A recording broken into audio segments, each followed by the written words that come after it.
Hello, தம்பி கார்த்தியா? ஆமா நீங்க? நான் தான் சீமான் பேசுறேன்ப்பா. அது ஒண்ணும் இல்ல, நம்ம தமிழ் தேசிய அரசியல் பண்ண ஒரு 1 கோடி ரூபா திறநிதி தேவைப்படுது.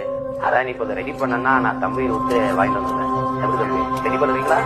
நான் சீமான் காசுலாம் இல்லண்ணா. நான் 1 கோடி ரூபாய் அனுப்ப முடியாதுண்ணா.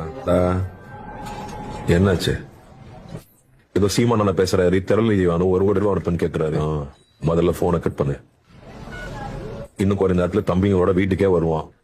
அண்ணன் தான் சீமான் பேசுறேன், பிரபாகரனோட நெருக்கமா இருந்தேன், ஆமக்கடி தின்ன அது தின்னு சொல்லிட்டு உங்ககிட்ட இருக்கிற காசை திரளிதுன்னு சொல்லி திருடிட்டு போயிருவான். திருட்டு போய ஸ்கேமர் வராம.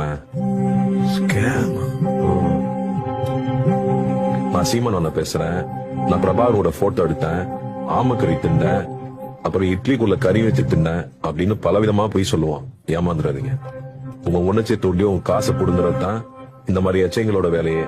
பெரியார திருட்டு கூட வருவான். அவனை ஒரு நாள் நீங்க நம்ப வேணாம். திறநிதின்ற பெயர்ல வெளிநாட்டு தமிழர் இருந்து கூட பல கோடி ரூபாய் காசு வாங்கி ஏமாத்தி இருக்கிறான்.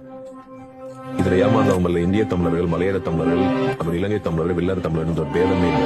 அந்த நாய் திறநிதி கேட்டு இருந்தா கொடுக்காதீங்க. முக்கியமா சீமானு காசு கொடுக்காதீங்க. நாம் தமிழர் கிட்ட இருந்து சேஃபா இருங்க. சீமானின் நட்பு கேடு விளைவிக்கும். சீமானுடனான பழக்கம் வாழ்வை அழிக்கும்.